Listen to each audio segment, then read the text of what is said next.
Welcome to the Throwdown with Matt, a podcast celebrating the art of professional wrestling. We feature content such as live stream chats with wrestlers, promoters, and others involved in the industry, live match coverage, match predictions, and much, much more. Tonight is a rescheduled episode 90 of The Throwdown, and my guest is Mobile, Alabama-based pro wrestler Vyra LeStrange. Vyra has been wrestling for about a year and has already been the two-time Diamond Championship Wrestling Women's Champion. So, without further delay, let's throw down. Burn it down!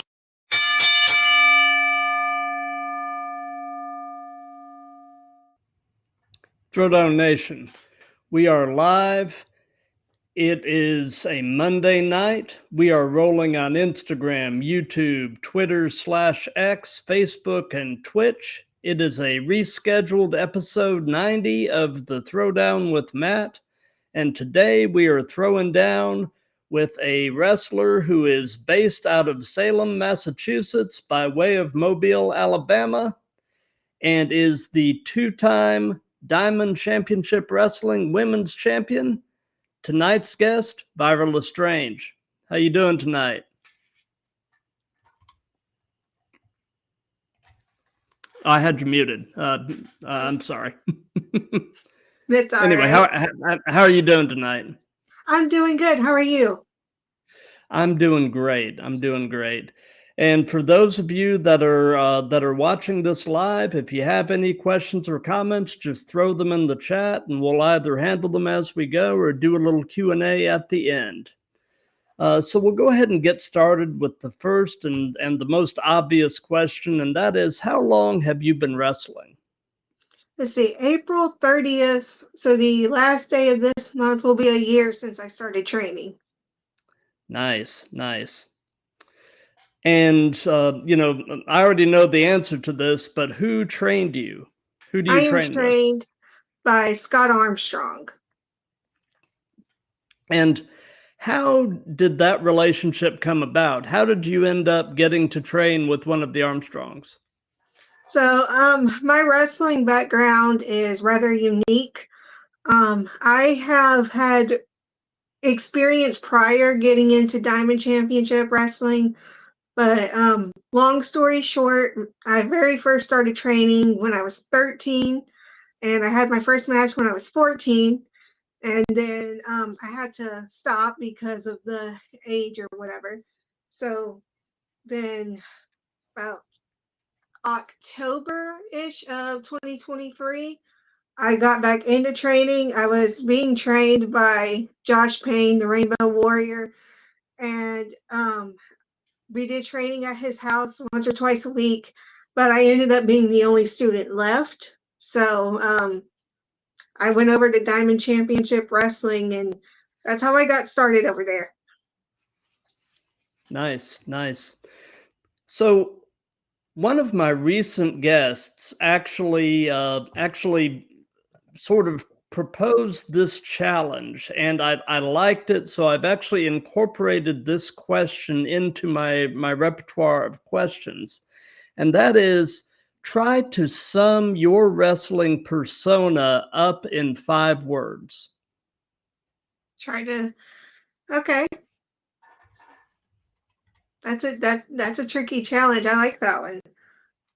But, This was actually given to me by one of my fairly recent guests. He's actually a Ukrainian pro wrestler who is currently based in Spain, a guy named awesome. Jake Kobe.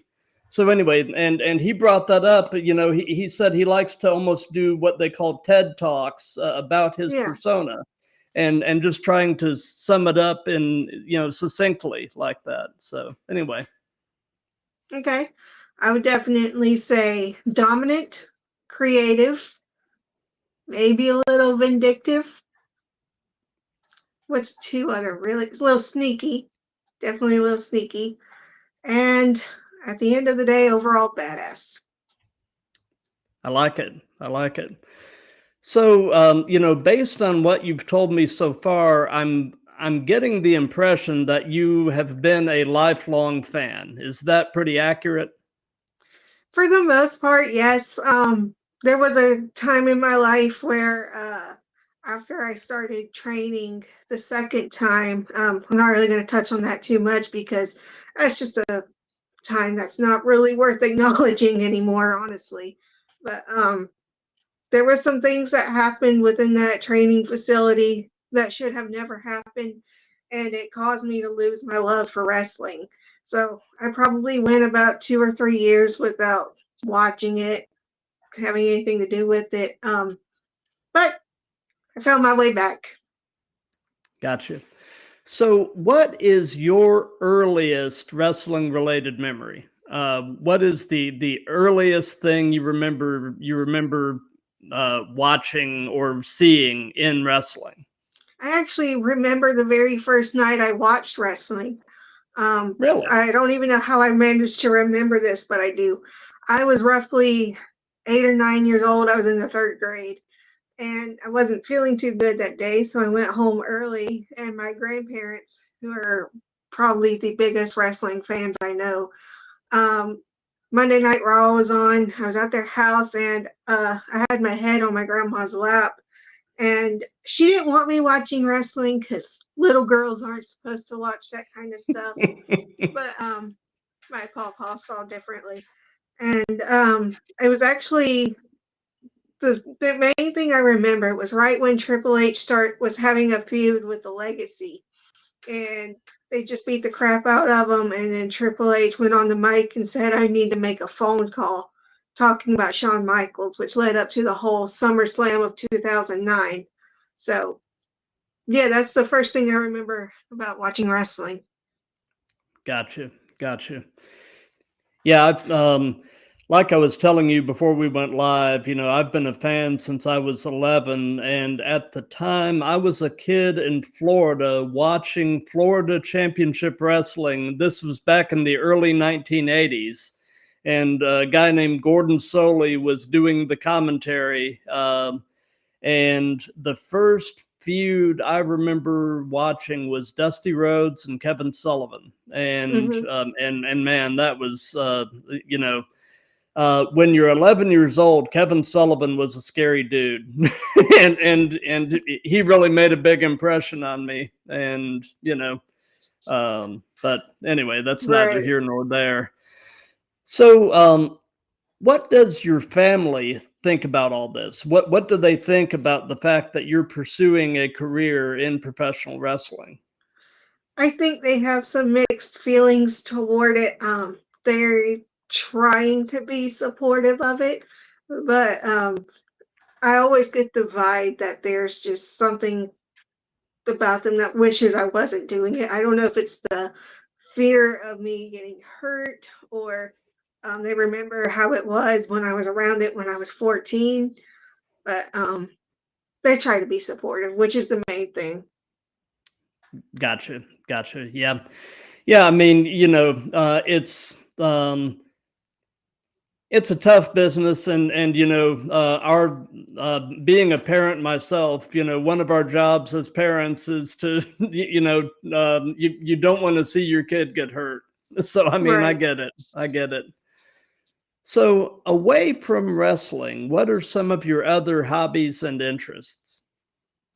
Honestly, my whole focus is wrestling. It's my whole mindset. So when I'm not in the ring, I'm at the gym. I'm at home studying wrestling. Like I live wrestling. That's what I do.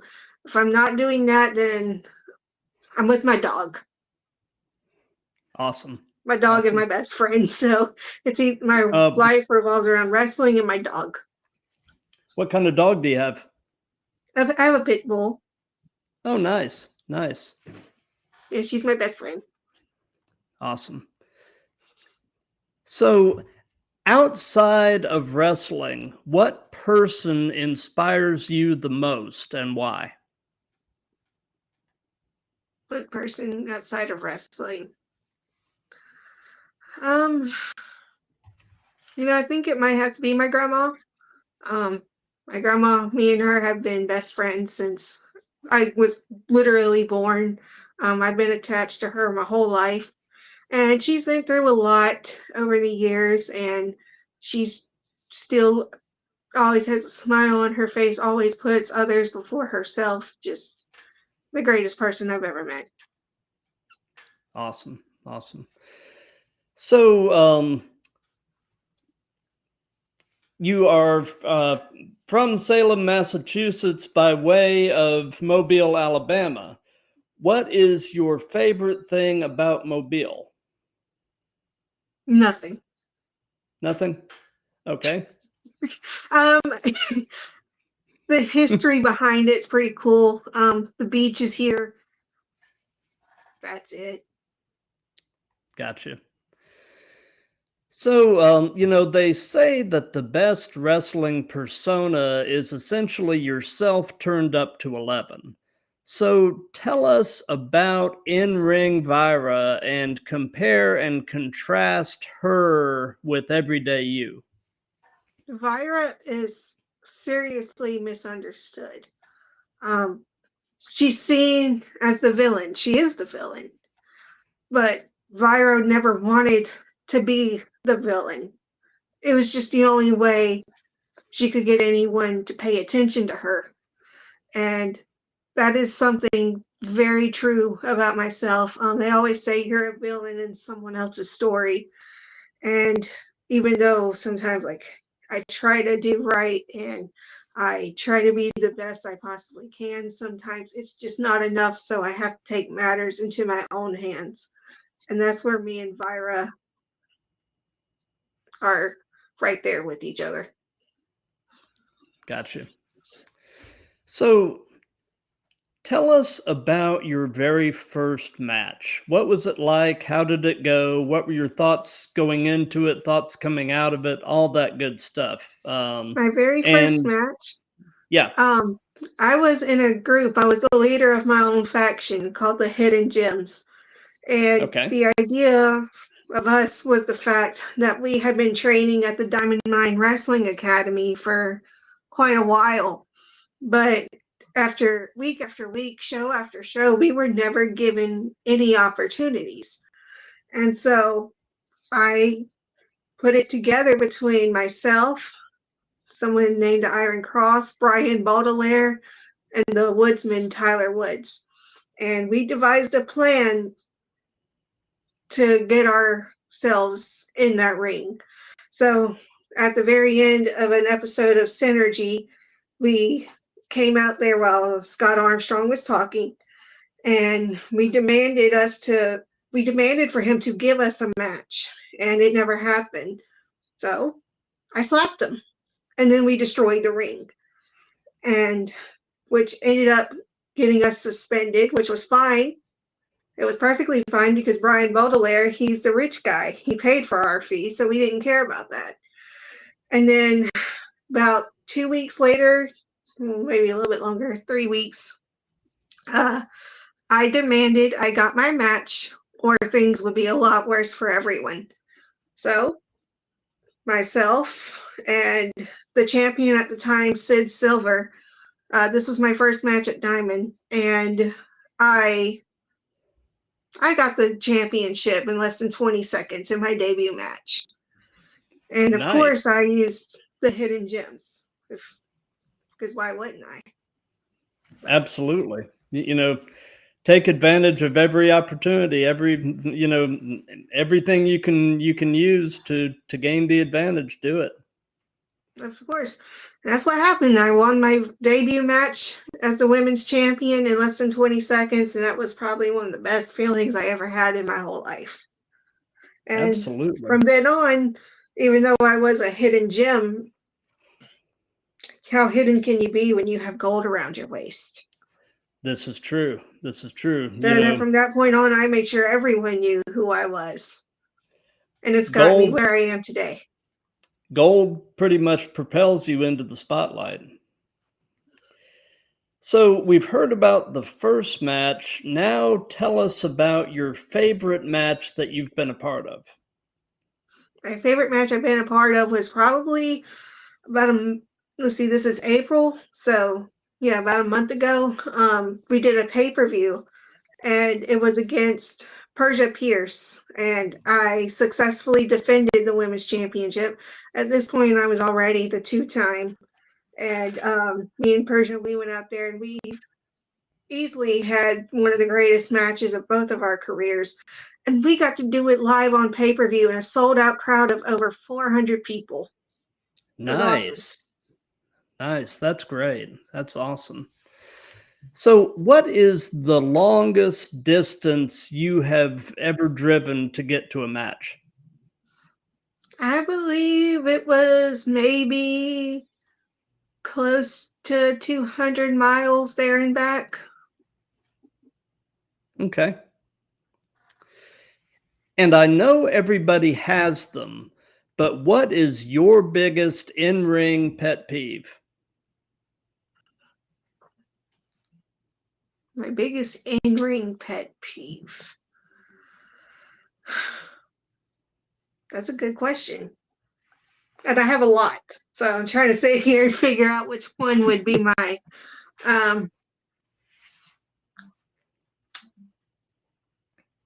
I think it's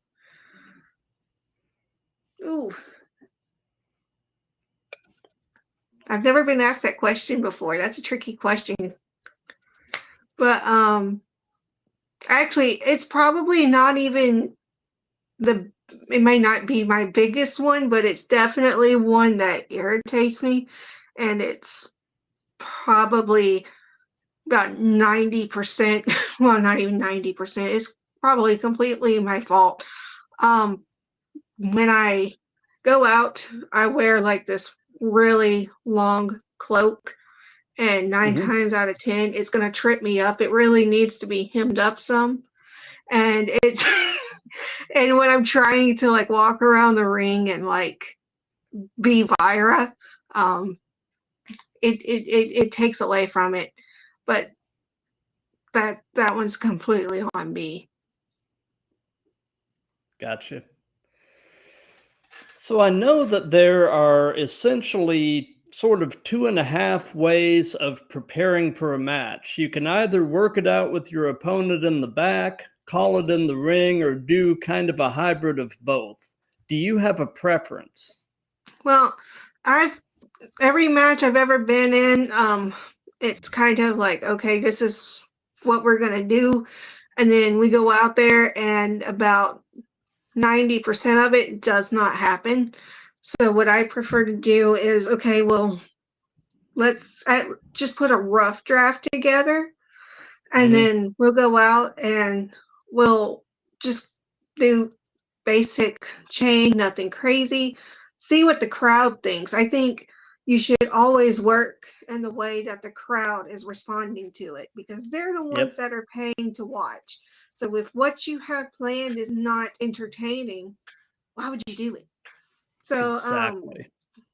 I always say just get a rough draft together and just let the match flow. Because if you're gonna, I have never been in a match where everything was called spot for spot in the back. Then I went out there and the match happened spot for spot that we planned. Right, of course. There's just put a rough draft together, because it's going to be a lot. Yeah. To me, I can't remember all that. Just tell me what you want to do. I'll tell you what I think and what I want to do, and then we'll just figure it out. Absolutely. And you know, for somebody so young in the business, you know, you've got understanding beyond your years, you know, about the importance of reading the room and seeing what the vibe in the crowd is, you know, and I mean, stuff like that is just so important. And I feel like a lot of the really young talent doesn't get that, or at least they don't get it as quickly as you seem to have. So, you know, that's huge compliment on you. So, and probably also of how you, Yeah, I give credit to Scott and Josh. They preach that religiously, and Josh Payne, who I mentioned earlier, he's grown to be one of my best friends. And I can't tell you how many times I've woken up at like 9 o'clock in the morning, but then he sent me like a whole book list of just wrestling psychology at like 3 in the morning because for some strange reason that man does not believe in sleep.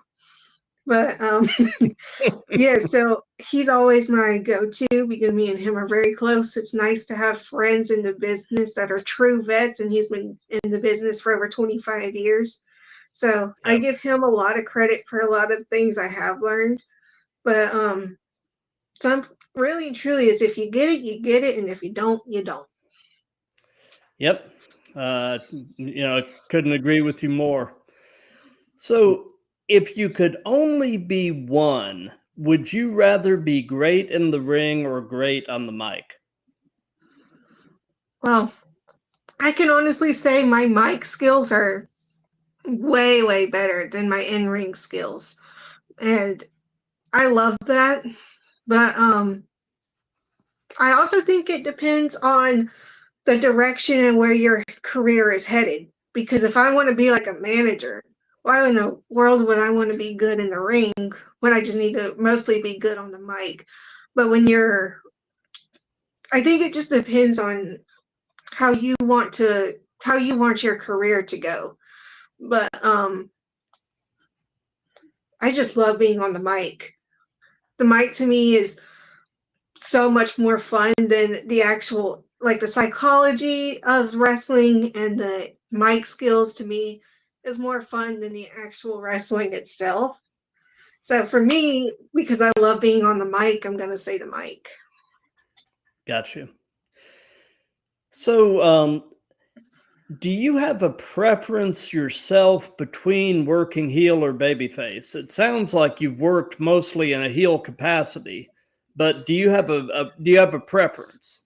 I definitely prefer being a heel. I've only been a babyface about twice, and each time I was told it's not believable. And that's fair. That's very fair.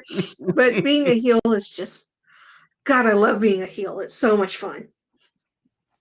Well, I can tell you that as a fan, throughout my fandom, I have always gravitated more toward the heels.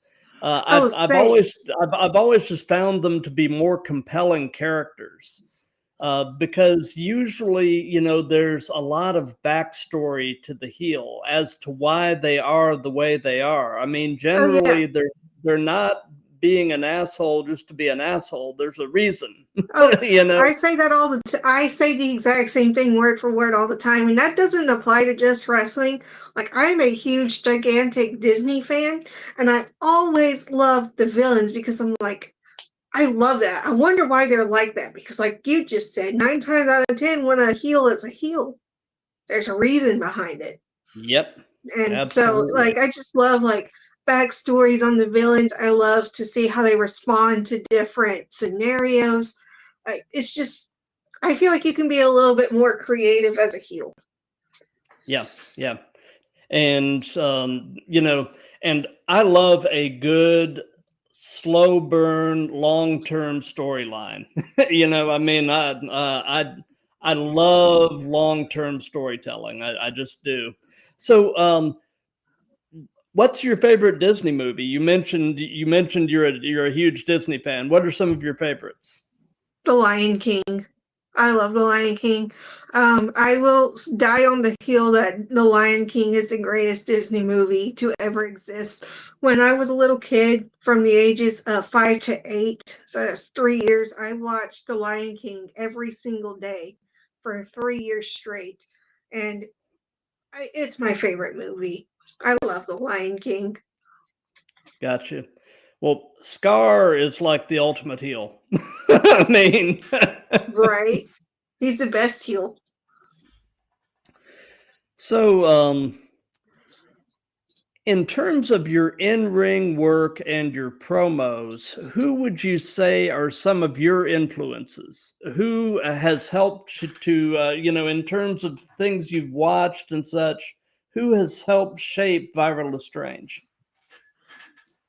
You know, Mick Foley was a big inspo. The way, like, he had so many different gimmicks, but he had a specific promo style for each one, and he could switch it up just like that.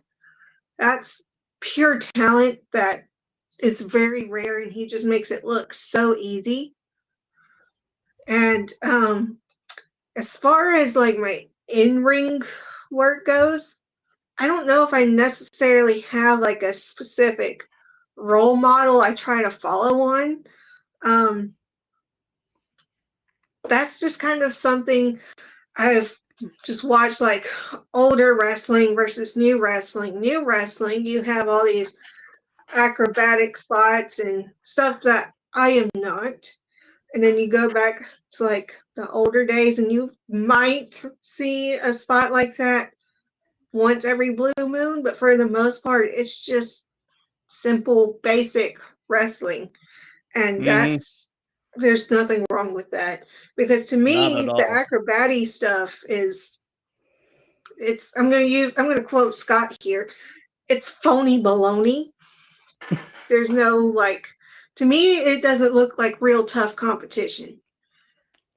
But if I'm going to be in the ring, I'm getting in the ring to win. And I'm going to do whatever it takes to get that win. I'm not going to sit there and show people, oh, I can do a backflip. Okay, that's cool. But can that get you a win? You see where I'm going with Oh, this? Yeah. absolutely. And yeah, I mean, and I agree with you. I mean, I think there is a place for the high spot stuff, but but without the fundamentals of actual wrestling, it's all sizzle and no steak. I mean, so um, and I completely agree with you about Mick Foley. His promo, his Kane Dewey promo from his ECW days is still just one of my favorite promos of all time. Just the pure emotion and anger in that promo is, I mean, it sends chills down my spine. But I mean, drawing from the fact that somebody held a sign up saying to Kane his son. I mean, Right. I get it. I couldn't imagine that.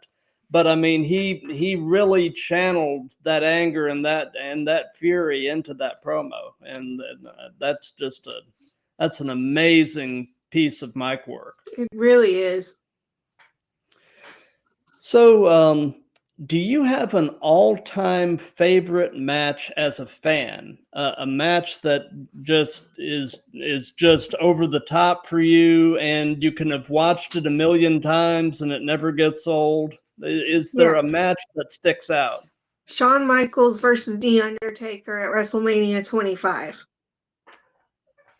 You know, I have asked that question in all of these that I've done so far, and that particular match, I have gotten more responses of that match than any other match. I mean, it is truly an amazing match.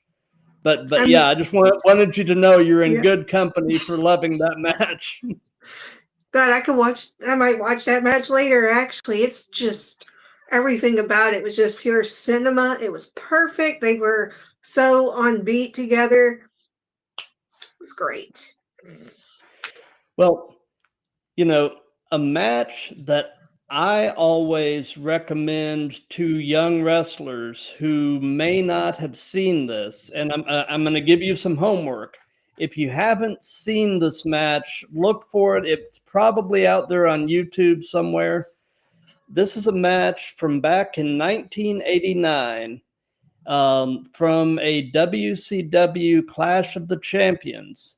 It was an I Quit match between Ric Flair and Terry Funk. That match is a master class in ring psychology and storytelling. Seek it out, watch it, study it. You'll thank me later. Any So, match with Ric Flair is bound to be one of the greatest matches to ever happen. Oh, for sure. And I mean, Flair and Funk had just such amazing chemistry. So, well worth your time. Like I said, you'll thank me later. It is top notch. So, in your opinion, who are the best male and female wrestlers in the world right now? That are active. Yes, that right now, who are the best male and best female? Okay. For female, I'm gonna have to say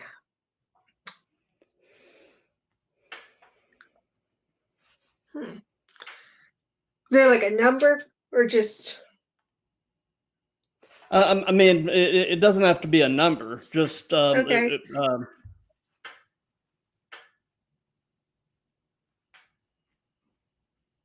God, there's a lot. Yeah. So I will say Natalia. Natalia is actually one of my dream matches to have, and she's kind of at a point in her career where she's not like at the top anymore, but she can still go and she knows how to work. So Oh yeah. Natalia is definitely there. Bailey's another one. Great ring awareness, entertaining. She's got everything. Love Bailey. Um, when they don't have Liv Morgan in the whole messed up, like all these crazy storylines, and they actually get her in the ring and actually let her work. Liv Morgan, she's great. She's Mm-hmm. absolutely phenomenal in the ring. Once you look, I'm not a big fan of the whole storyline they have going for her right now. But once you Mm-hmm. look past that and actually look at the wrestling, she's actually really, really good at what she does. So those are my top three in the business right now for the women. And then as far as male talent, Seth Rollins, I love Seth Rollins. He's one of my favorites right now. Uh, there's nothing about him that isn't entertaining or something you can learn from on every match. So Seth is definitely my top right now. Um, let's see. There's I like Damian Priest. That one's probably not something everyone would agree with, but Damian is actually very. I love him. I always thought of him as like this. To me, he always looked like if Scar from The Lion King was a person, that would Yeah. be him. Gotcha. So Gotcha. I do like Damian Priest, and for sure Gunther, the ring Mm-hmm. general gimmick fits him perfectly. I love Gunther. Absolutely. I can't Absolutely. take him too seriously because his entrance starts with the whole baby shark Yeah. intro. But I love Gunther. He's phenomenal. Yeah. Yeah. Um, and as far as Damian Priest goes, I remember watching him back in New Japan and Ring of Honor when he was Punishment Martinez, and Mm-hmm.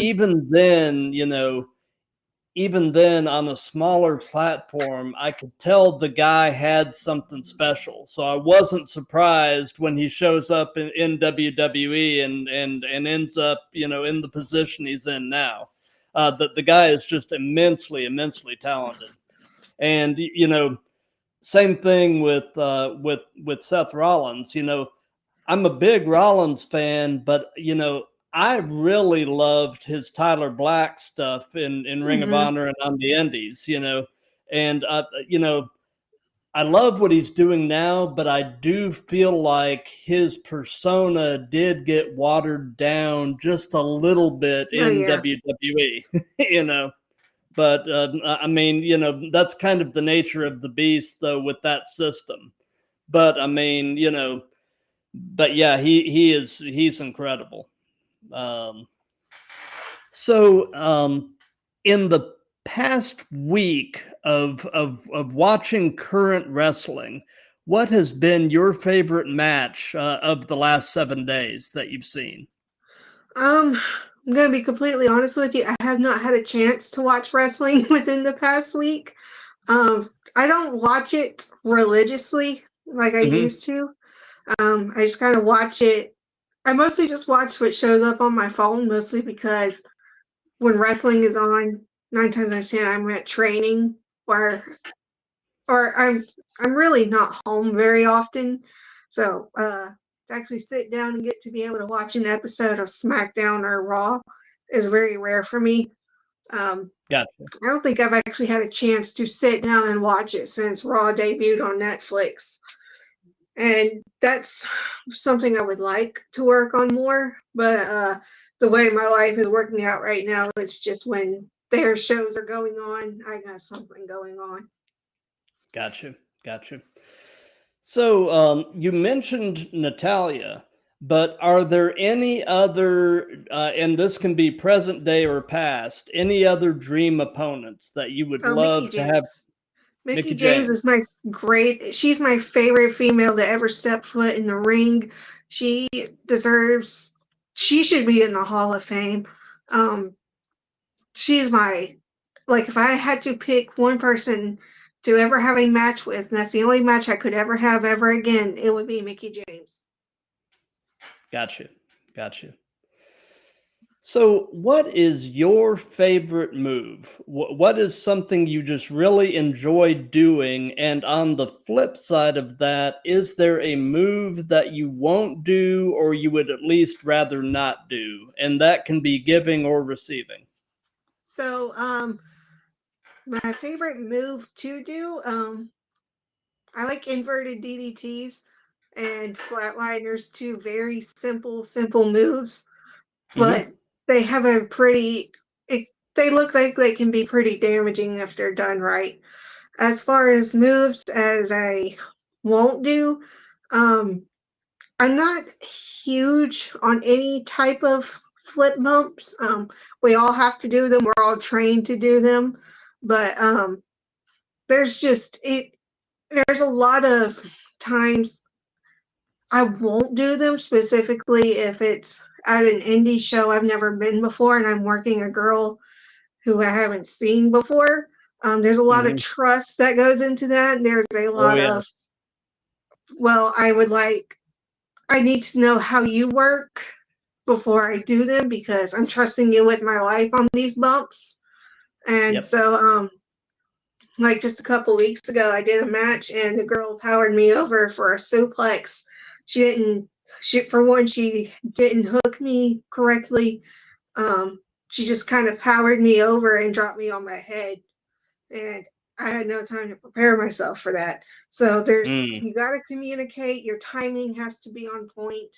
But just for anything that involves going head over heels, I try not to do them just because I feel like there's other moves you can do that can be just as damaging, but be even safer. Gotcha. Gotcha. So you're a pretty young wrestler. So this may not entirely apply at this point, but I'll ask it anyway. And that is, what hurts right now? Uh, my shoulder. I'm actually about to have shoulder surgery, so I will be Oh, out of action anywhere between 2 to 6 months, depending on how the shoulder surgery goes. gotcha, gotcha. And what is the most significant injury that you've suffered, either wrestling or training? Is it that shoulder, or It's is either there the something shoulder else? or I also have a herniated disc that bothers me. So there's that. But between the two, I hurt a good bit. Gotcha. So, what is your role? What is your take on the role that social media is playing as a promotional tool in wrestling, specifically indie wrestling? I mean, social media is everything. It's how you get yourself out there now. It's how you find out about other promotions now. Um, Used to, you would just drive around and go out to the indie shows and you would present yourself, and that's still a good way to do it. It's more personal to do it that way. But nowadays, like social media is everything. It's how bookers and promoters should be doing back checks on their potential workers that they're hiring. It's everything. Your social media presence is everything. Absolutely. So again, you're a pretty young person, but knowing everything you know at this point in your life, if you could give any advice to your younger self, what would it be? I would have definitely taught if I could, I would go back in time and tell my younger self how to, because I've had anxiety my whole life. Um, Definitely learn how to control that better, because now we're just full of anxiety. But try not to let the little things bother you. You don't owe anyone anything.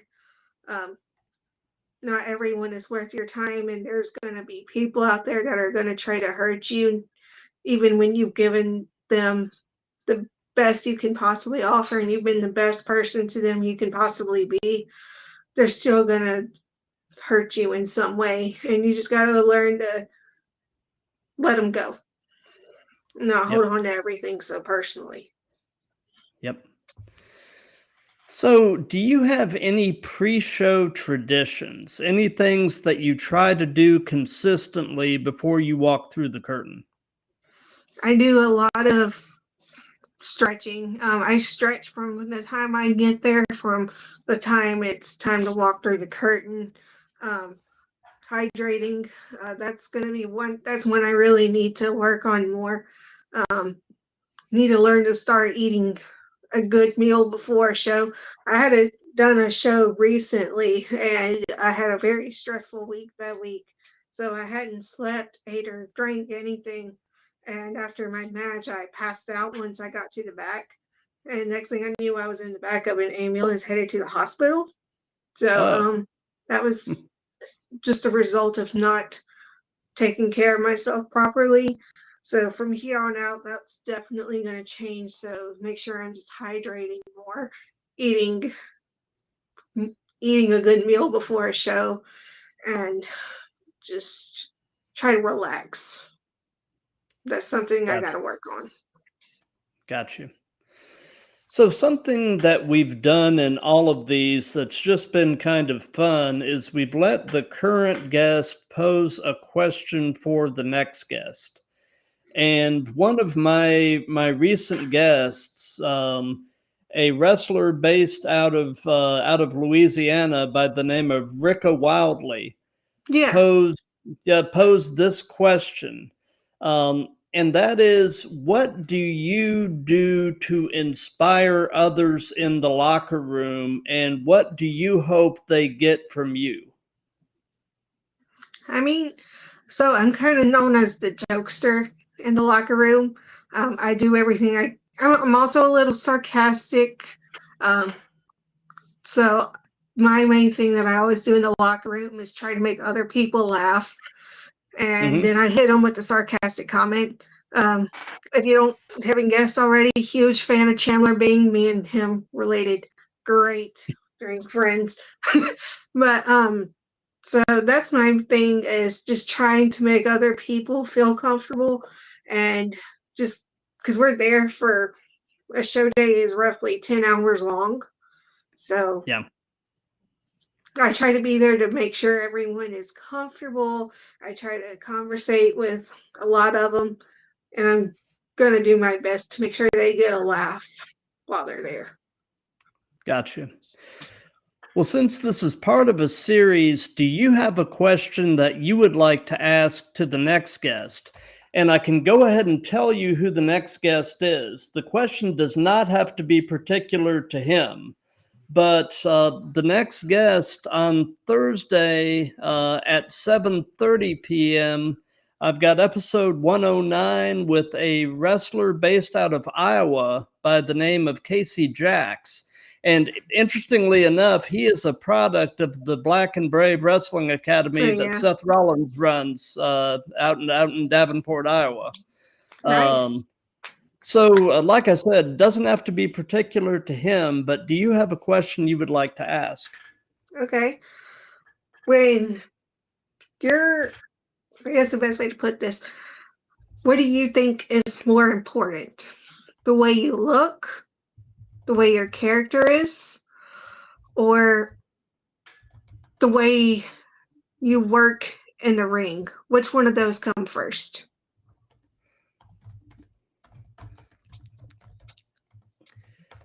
That is a really great question. How would you answer that? I would say the way you look. The way you look is everything. Scott will tell you this story because he teaches it too. He tells us this story almost every week. His brother, WWE Hall of Famer, Road Dogg Jesse James. There was a time when him and he was going to go out to do a match, and it was cut down to 4 minutes. And they told, look, we're just going to have y'all go out there. We're going to cut y'all's entrances. And Road Dogg went, no, no, no, no, no. They can beat us in 1 minute, but give us our entrance, because your entrance is what makes you a star. It's the first thing people notice when they lay eyes on you. If you just go out there, you just quickly walk to the ring, you don't do anything to make them want to look at you, why would they pay attention to anything else you're doing? Exactly. So the way you look is everything. Everything else comes after that. Absolutely. Well, before we wrap this up, I'm actually going to put some stuff up on the screen, and we're going to go through both nights of WrestleMania and get your predictions. So, all right. Okay, so night one, this is in no particular order, but we've got the War Raiders and the New Day for the tag team champions. Who you got? I'm going with New Day.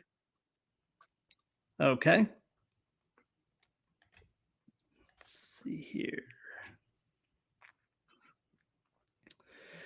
Okay, then we've got the U.S. Championship. We've got LA Knight and Jacob Fatu. Who you got? Jacob. Yeah. I'm a huge Jacob Fatu fan. I have been since he was in MLW, and I'm so glad that they are really pulling the trigger on him.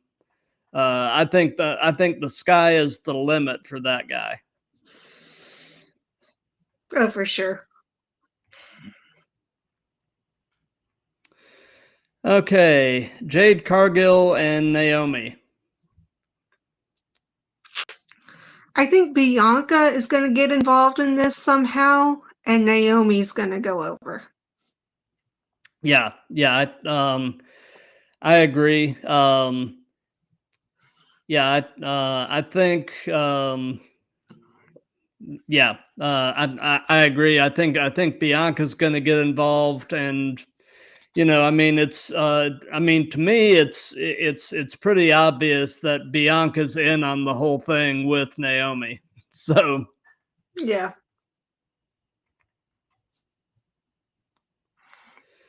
Okay, Rey Mysterio and El Grande Americano / Chad Gable. I think the whole I can't stand the whole El Grande gimmick. I know.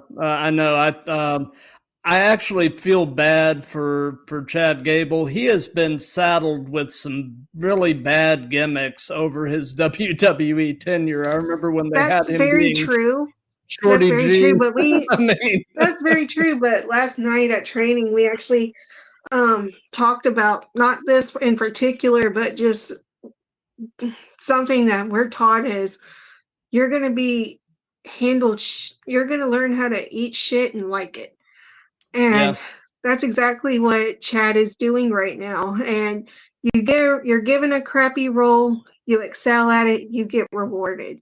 So, and at the end of the day, his pay rate is the same exact same, whether as if he did that gimmick or not. So there's a good chance he probably doesn't care that badly. And that's the way it should be.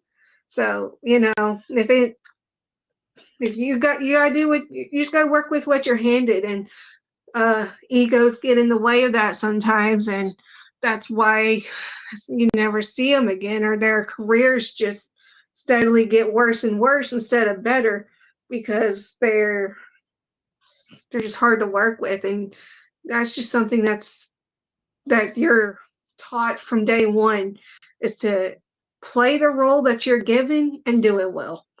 But Yeah. to answer this question, I'm just gonna say Ray, because I really don't know, but I'm going with Ray. Yeah. Let's see here. Okay, Tiffany and Charlotte. I don't like the way this feud has gone about, I but don't either. I'm gonna. And either way, I don't really care, because I don't care for either one of them about the same. Yeah, So same here. I'm just gonna say Tiffany, but I might be way off on that one. They look the Yeah. same anyways. Yeah, like you, I'm really not a fan of how this has all gone, and it's one of these situations, where they've really kind of blurred the lines a bit between what is genuine heat and basically what's a shoot and what's a work. And I've there's been all these rumors in the dirt sheets that there is genuine heat between these two, And but that might be, they might have heat towards each other. We don't know, but sometimes you have to give the fans something real oh to yeah, keep them connected, because the stuff that's real, they're going to gravitate more towards that. So what I think happened was, when that whole promo went off script or whatever, it very well may have, and then WWE saw the way that the fans responded to it, and like, well, we yep, got to keep this going. yeah, So yeah, that's my theory. But clearly they're still keeping each other safe, and because what comes before wrestler? Professional. exactly, And they're both exactly. professionals at what they do. And I really just think, not, of course it's a work, it's all a work, Well, but yeah, ultimately, there might be some genuine heat between the two, and they're just playing off that heat, which is great. I yeah. love it when they do that. Oh, I do too. I mean, I think the term there is a work shoot.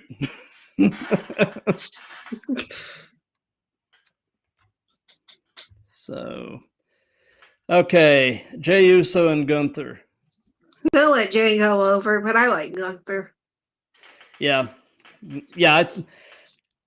Like you, I think they'll put the belt on Jay, but I don't think he'll have a long reign with it. No.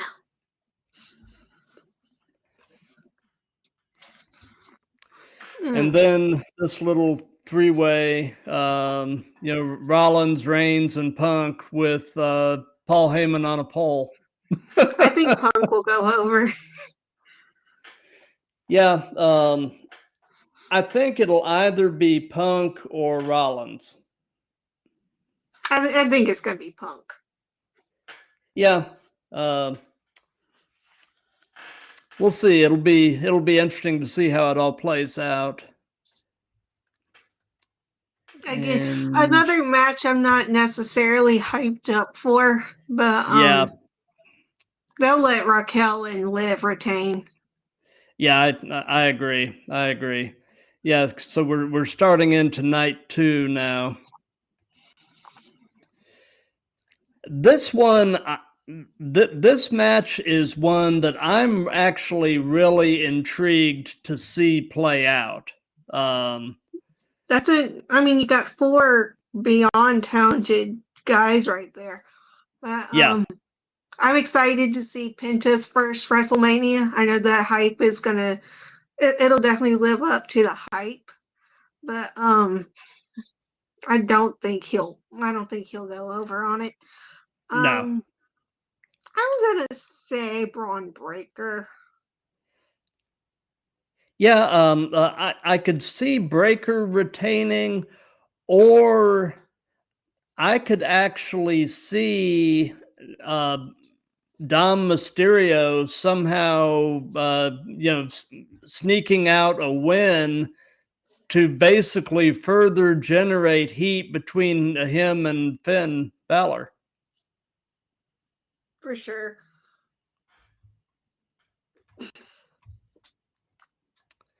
This one I'm totally unexcited about. I feel nah. Yeah. I'll say AJ. I'll be honest, I didn't know that match was happening. Um uh yeah, I don't really care. But yeah, I'm with you. I'll say AJ. Mostly because I just don't want to see Logan Paul win. Hey, Logan Paul is great. Oh, um, I like Drew. I do like Drew. Yeah. But I'm gonna say Priest. Because he reminds you of Scar? Yeah. Okay. I like Drew because like it's always the accent for me. Um I don't know. I've had mixed feelings about this match too. So I have a feeling that Bianca's going to get involved with Jade and Naomi's match, and then somehow one of them gets involved with this match too. Yeah.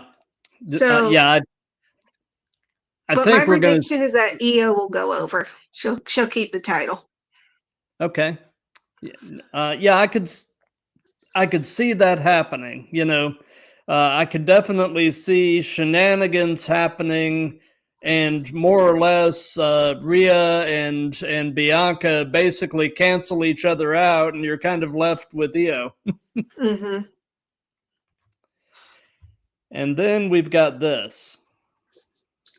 I think it's going to be kind of a similar lineup to last year. Like it's not just going to be these two involved in the match. Oh yeah, it's going to I be an think it's overbooked mess. I think it's going to be something similar to what was already done, but I don't know. I think Rhodes will keep it. Yeah, I actually think they're gonna put the belt on Cena. I think we're gonna see a wonky finish, but Mm-hmm. uh, I think Cena's going to end up with the belt, but it'll be plenty of shenanigans involved. But we'll see. It'll definitely be fun to see how it all shakes out. But so before we wrap this up, do you have any upcoming shows or anything at all that you'd like to give some hype to? Yep. This Friday, so ahead of WrestleMania weekend, April 18th, there will be a live pay-per-view Ante Up at the Bullet Bob Armstrong Memorial Arena. You can either watch it on pay-per-view or you can come down to the Bullet and see all the action. And I will be facing a mystery opponent. So the Oh, story nice. Do, behind do, that, do you have any idea who it's going to be? None no at all, idea. huh? All I know is a couple weeks ago, a fan jumped the barricade, and then sprayed me with hairspray, and then stole my championship from me. And then Oh, a week later, she goes to management and says, "You know what? I don't really feel like being the champion anymore. Here's your title back. I don't belong in the wrestling business. Um, I'm out." And management was like, "Well, do you really feel that way, or do you just like want to try something else?" And so next thing you know, she's promoted to general manager, and I don't get my championship back. If you're going to steal something, at least give it back to the person that you stole it from. And I demanded to get my championship back. And she's like, no, as my first act as your new general manager, you're going to have to work for it against a mystery opponent of my choosing at Ante Up. And best believe that this Friday night, I will become the first 3-time women's champion in DCW history. Not only will I be a 3-time women's champion, but I will also be the only person in the company to ever hold a championship 3 times. Gotcha. Well, that's definite confidence, and it sounds like you've got reason to have that kind of confidence. I'm getting my championship back. So looking over at the Instagram tab, we've got a guy in the chat, a guy named John McCool, who suggests that Dean Ambrose makes a surprise return at WrestleMania to take out Roman and Seth. Well, the problem with that is he's still under contract to AEW. So yeah, I don't think that one will be happening. I don't think we're going to see a Shield reunion of any type anytime soon. No. Which is kind of a shame because it was a cool faction, but it is what it is. It's the nature of the business. I mean, never say never, but not going to be anytime soon, I don't think. No. But as far as what we've got coming up here on the Throwdown, like I said, on Thursday at 7:30, I've got episode 109 with Casey Jax, who is a wrestler based out of Iowa. And then next Wednesday, the 23rd at 7 p.m., I've got episode 110 with a pro wrestler who is also the leader of the Cream World Order and the head of the Intergender Bonanza, a guy named Stan Styles. And like I said, he's the head of the Intergender Bonanza, and that's basically a promotion that is strictly a battle of the sexes. Men wrestle women and women wrestle men. So anyway, those are the next 2 that we've got coming. And for those of you that have been watching this live, thank you. For those of you that'll be seeing this on replays and such, thank you for that. If you like what we've got going here, do the old like, comment, share, and subscribe. And before we wrap this up, do you have any final words, Vyra? I think we covered everything. Just remember to check out Diamond Championship Wrestling this Friday, and you will watch history be made. Absolutely. Well, like I said, I'll be back Thursday night at 7:30. In the meantime, everybody love each other, be good to each other, and let's keep throwing down.